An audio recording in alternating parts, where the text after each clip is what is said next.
welcome to Andy Barre at GuitarTutor.com. Today we're going to be looking at the Barre Chord. The Barre Chord can be one of the most frustrating chords to try and master. So today we're going to be looking at the 5 main elements you need to put in place in order to try and perfect this chord. Firstly, be wrist position, then thumb position, the height of the index finger, the point of contact for the thumb, and also wrist rotation. So we'll look at each of those points individually, and then hopefully we can get you on your way to perfecting the chord. Okay, so we're going to be looking at the correct wrist position now for the Barre Chord. From what I've seen over the years, generally people approach it with trying to keep the hand flush to the neck of the guitar. And that is exactly what we don't want to do. We need to arch the wrist forward in order to get the chord into place. So this is very important to get this angle here to allow for a good contact and spread of the fingers over the fretboard. Because of this, if you watch when I retract the wrist up, you can see the fingers bunching up, and then that kills the sound, whereas that allows for a nice clear sound.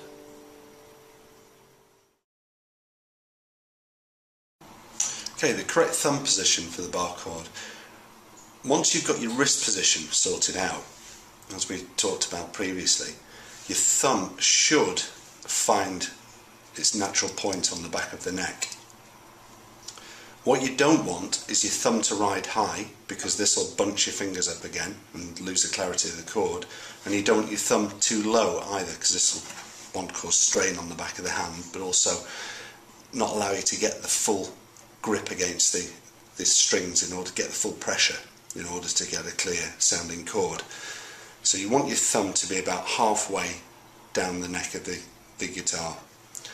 Also, you can try moving your thumb in different directions horizontally in order to try and find the comfiest spot, but generally the thumb should be opposite your middle finger and halfway down the neck. Okay, the next element of Barre Chord is where we place the index finger. I've seen students attempting the Barre Chord and using the tip of the index finger on the 6th string, and this makes it quite difficult to get any sort of pressure across the strings. So a little tip is just move the index finger higher, so you're sort of working in the first crease of the finger, and then that should then help you get the pressure across the strings. Okay, now we're going to look at the point of contact for the thumb. I've seen all sorts of hand positions with tip of the thumb wrapped over the top, which comes under the height of the thumb as well, using the actual thumbprint itself. The area we're looking to actually contact with the neck is on the inside of the first knuckle, because that's what gives us the good contact and pressure in order to get the clean chord. I mean, if I just move my thumb, you'll be able to hear the difference.